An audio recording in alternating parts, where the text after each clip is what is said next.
join me in welcoming Dave Goldman to the stage. Okay, hello everybody.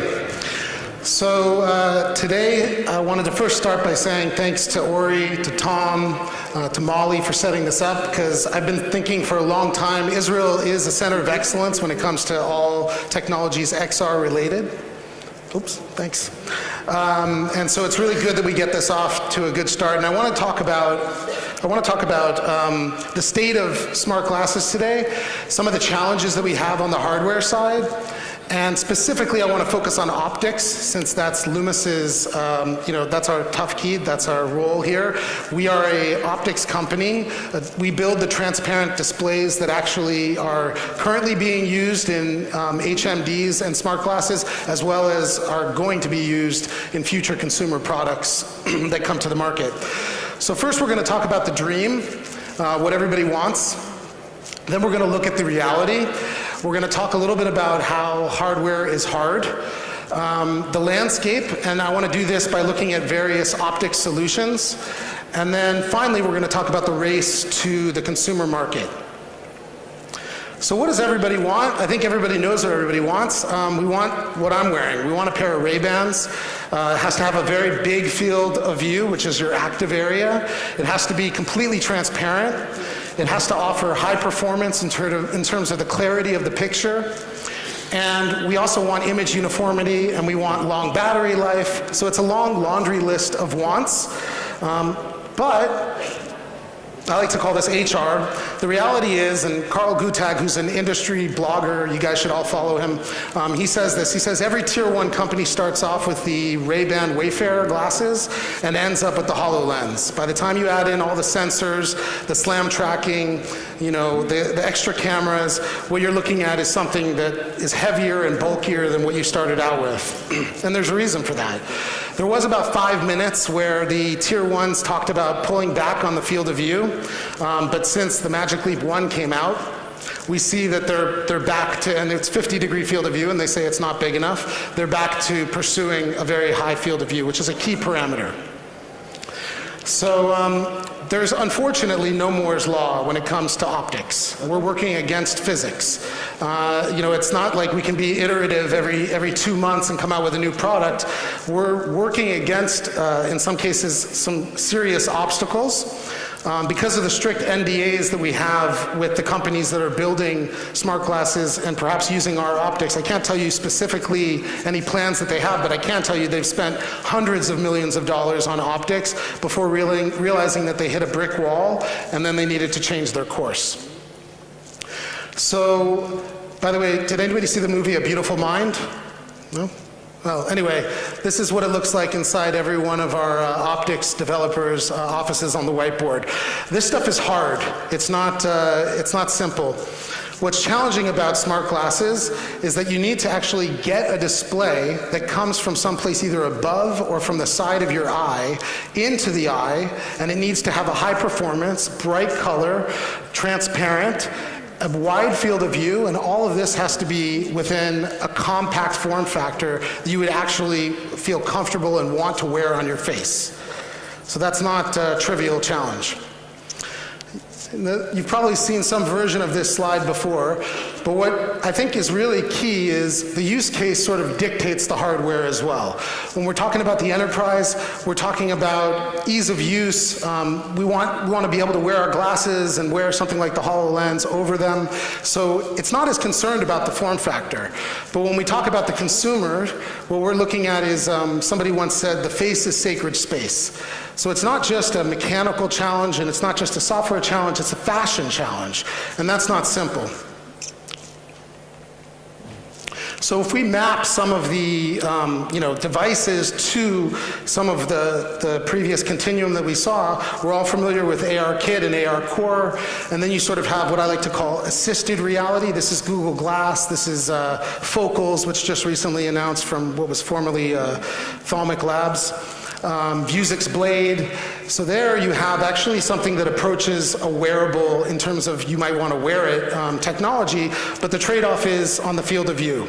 And the trade-off is it doesn't have all the immersiveness that you really want in terms of a more complete AR experience. Then we have like the Mira Prism, which is an inexpensive version of AR, which I'm very optimistic. I hope a lot of people will develop on that at least and get used to it. But again, not something you would ever see on the streets of Tel Aviv or San Francisco. And then finally, we have mixed reality, which is the HoloLens and the Magic Leap, both of which are using Waveguide Optics, which we're going to talk about later. And if there's time, I'll take some questions. But configuration very much matters. A lot of people were skeptical about the Magic Leap 1 and the fact that they were going to offload some of the processing and some of the computing power and battery to the pocket. But it turns out we have one at our office. It's really comfortable. The experience is great. In fact, if anyone's tried Angry Birds, that was the first time I really wanted to put back on a pair of Smartglasses. So I think they did a really good job there. So there are different creative ways that we can actually lighten the load on the face. And you'll be seeing some of those from some tier 1 companies in the coming years. But if we look at a teardown, and I want to thank iFixit for this, you've got on the left side, you've got the HoloLens, and then you've got the Magic Leap. Obviously, you can see that the optics really does dictate the hardware. So when a tier 1 company comes to a company like LUMUS, they're usually starting from scratch. This is where they start from. They start with the optics, where the digital content is going to meet the physical reality, and then they build around there. And so a limiting factor is really the bulk and the size and the weight of the optics. And really, the transparent displays are the only AR-specific component that you'll find in a pair of AR glasses. Everything else is a commodity that you would find in a smartphone, in a monitor, in all other manner of technology. But the transparent displays are really where the rubber hits the ground. So let's take a look at a few AR optics options, and then some of us will be familiar with the form factor of these. So first of all, you have your conventional beam splitter. This is what Google Glass used. It is really probably the smallest hardware footprint, probably the least expensive to produce, but the performance isn't as meaningful as most people want, and the field of view is extremely limited. And this begs, there's sort of a difficult trade-off, which is the larger the field of view that you get, the larger the prism that has to sit above your eye is. So that also is a problem when it comes to, to whether someone really wants to wear this. Next, we have something called Birdbath Optics, and it's almost like a HUD that sits in front of your eye. This is ODG. This is, if anyone's tried the Lenovo Disney Star Wars IMI. Out of Asia, we have Mad Gaze and Third Eye, and they're using the Birdbath Optics, which is, again, I mean, it's an improvement, but it's still bulky. It's still not something that we think is consumer friendly. And then we have projected surface. I know Meta is here, RealMax, the Mira Prism, and Dreamworld. So this has actually got a lot of advantages in terms of the expense of the optics in particular. And maybe this is going to be great for an office worker application, but I think we can all agree it's probably not going to be a consumer product. And finally, we have Waveguide Optics. That's actually what LUMUS does, and there are a lot of other companies that focus on Waveguide Optics. This is the most lightweight, the most transparent, and the smallest hardware footprint that you can have. This is what the HoloLens is using. This is what Magic Leap is using, Vuzix Blade. So we've got a lot of examples of diffractive waveguides, and the key advantages are, again, the hardware footprint, the transparency, and also the fact that it's actually a very mature technology. LUMUS, for example, uses solid state materials to do its reflective waveguide, and this has been in the market for 100 years, actually. So I just want to show you what progress looks like. It doesn't ever go as fast as we hope it does, but it is incremental, and this is what we focus on. The DK50, which you see over there, it has these, it has some protrusions on the side. What we've done with our next version, which we're going to be announcing at CES, you're getting a sneak preview of it, is we've actually removed that and increased the peripheral view and increased the field of view that you have, the window to the world. So on the optical engine level, what you have, you can see that there's a much greater geometry on the top version. That's the OE50, that's the old optical engine. And this is our new optical engine, the OE Sleek, which again, our goal is always to not compromise on the field of view, to either increase it or to maintain it, but always trying to minimize the size of the pod projector. It looks like we will probably have some time for some Q&A, but I want to at least leave you with a use case that's going on right now in San Francisco. The Menlo Fire Department is using LUMUS optics to actually see through smoke. I'm going to actually play that, and then I'll take some questions.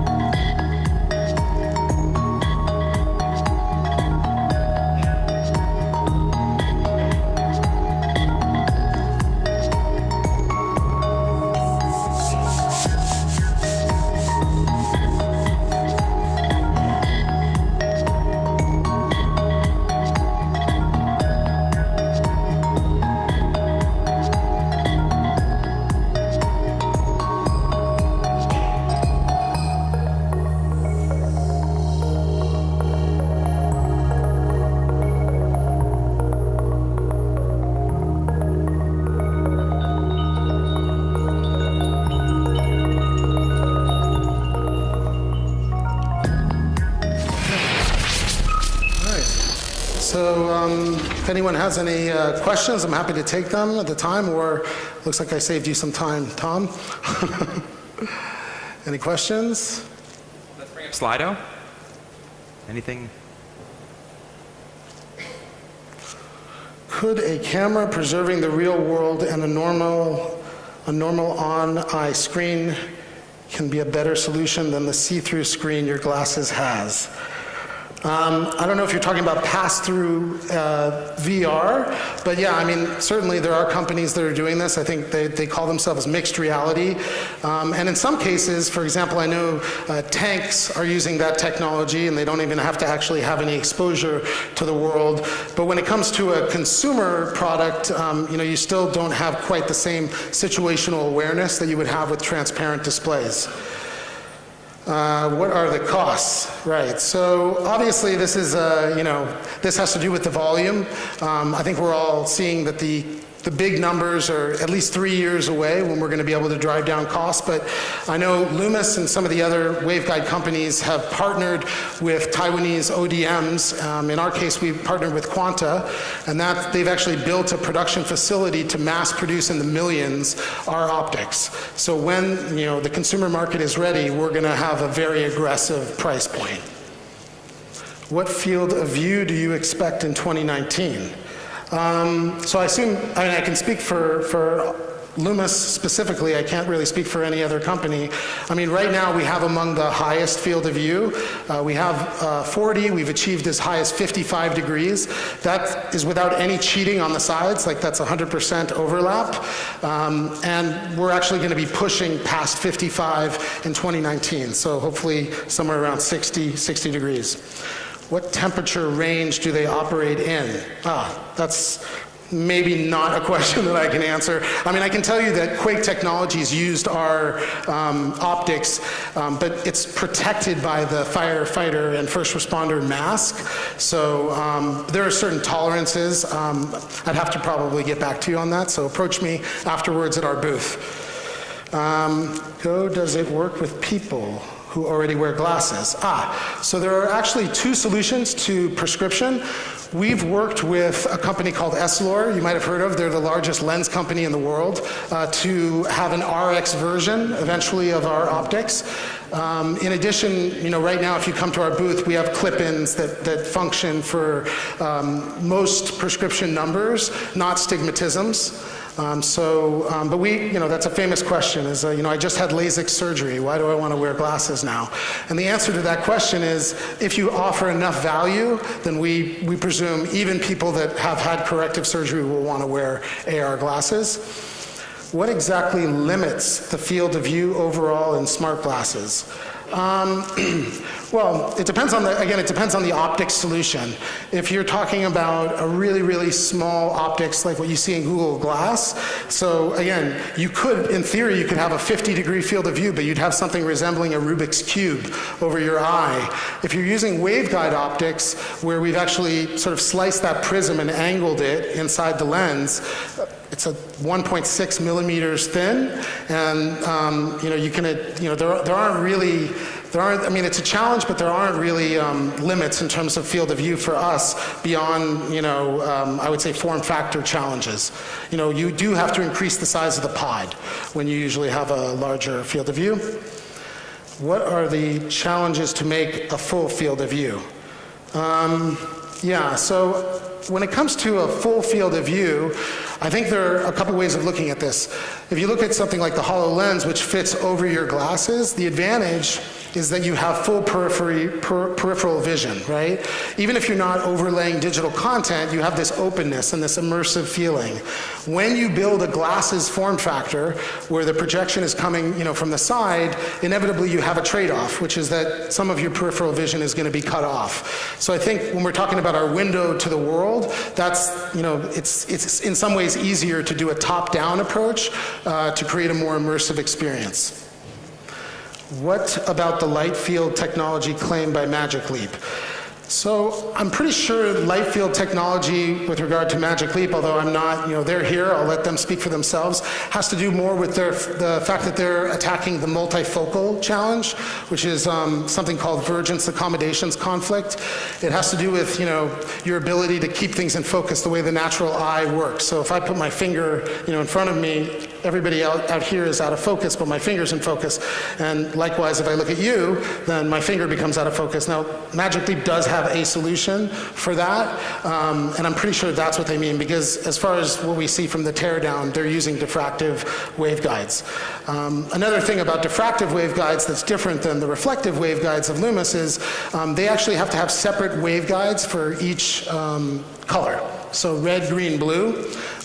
When it comes to our technology, it's really, it's reflective technology. So you're taking the image, you don't have to break up the colors and reassemble them. It's, in a way, it's a little bit more of an efficient architecture. When will we see the Dream Ray-Bans? I wish I knew the answer to that question.